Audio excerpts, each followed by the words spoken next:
ഈശോയുടെ സാന്നിധ്യം നമുക്ക് നൽകുന്ന ആദ്യത്തെ ഉറപ്പിതാണ്, സകല ഭയങ്ങളെയും ഈശോയുടെ സാന്നിധ്യം എടുത്തു മാറ്റും.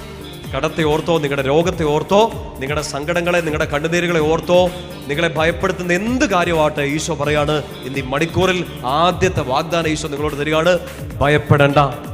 നമുക്ക് കാണാതെ അറിയാവുന്ന ഒരു വചനം, എല്ലാ ധ്യാന കേന്ദ്രങ്ങളിലും ഒക്കെ നമ്മൾ വലിയ മുഴുപ്പിൽ എഴുതി വെച്ചിരിക്കുന്ന ഒരു വചനമാണ്, ഭയപ്പെടേണ്ട, ഞാൻ നിന്നോട് കൂടെയുണ്ട്. 1000 തവണ കേട്ടിട്ടുണ്ട്. പക്ഷെ ഇന്ന് ഇപ്പൊ ഈ ബലിപീഠത്തിന്റെ ചൂട് കിട്ടിക്കൊണ്ട് നിങ്ങളത് ഹൃദയത്തോട്ട് ഏറ്റെടുക്ക്. അച്ഛനിവിടെ നിന്ന് ഒരു ഉച്ചഭാഷയിലൂടെ ഉച്ചത്തിൽ പറയല്ല, ഈശോ നിങ്ങളോട് നിങ്ങളുടെ ഹൃദയത്തോടത് പറയാണ്, ഭയപ്പെടേണ്ട, ഞാൻ നിന്റെ കൂടെയുണ്ട്. To not be afraid, I am with you. എന്ത് ചെയ്യണം എന്ന് അറിയത്തില്ലാതെ ഒരു അവസാനത്തെ കച്ചി തുരുമ്പ് പോലെ കർത്താവിന്റെ വചനം കേൾക്കാൻ വേണ്ടി ഇപ്പൊ വന്നിരിക്കുകയായിരിക്കും.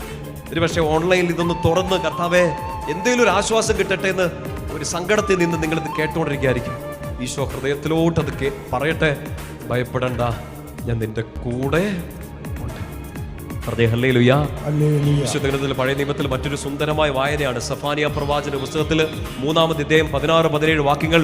അവിടെ ഇങ്ങനെ പറയുന്നുണ്ട്, സിയോനെ ഭയപ്പെടണ്ട, നിന്റെ പേര് ചൊല്ലി വിളിച്ചവൻ നിന്റെ കൈപിടിച്ചിട്ടുണ്ട്, നിന്റെ ദൈവമായ കർത്താവ് വിജയം നൽകുന്ന യോദ്ധാവ് നിന്റെ മധ്യേ ഉണ്ട്.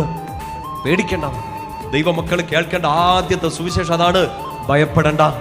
നിങ്ങളെ ഭയപ്പെടുത്താൻ ശ്രമിച്ച ആ പിശാച് വീണ്ടും വീണ്ടും നിങ്ങളോട് പറയും, നിങ്ങളെ തകർക്കാൻ ശ്രമിച്ച കടങ്ങൾ, രോഗങ്ങൾ, നിങ്ങളെ ഒറ്റപ്പെടുത്തിയ വ്യക്തികൾ, നിങ്ങളെ ഈ പട്ടുകൂടിയിലേക്ക് ഇട്ട സാഹചര്യങ്ങളെല്ലാം നിങ്ങളെ പേടിപ്പെടുത്തും, നിങ്ങളെ ഇങ്ങനെ കിട്ടുകിട്ടാന്ന് വിറയ്ക്കും. പക്ഷെ അതിന്റെ മുകളിൽ ഉയർന്നു നിൽക്കുന്ന ഈശോ നിങ്ങളോട് പറയുന്ന ഒറ്റ കാര്യം, നീ പേടിക്കണ്ട, ഞാൻ നിന്റെ കൂടെയുണ്ട്.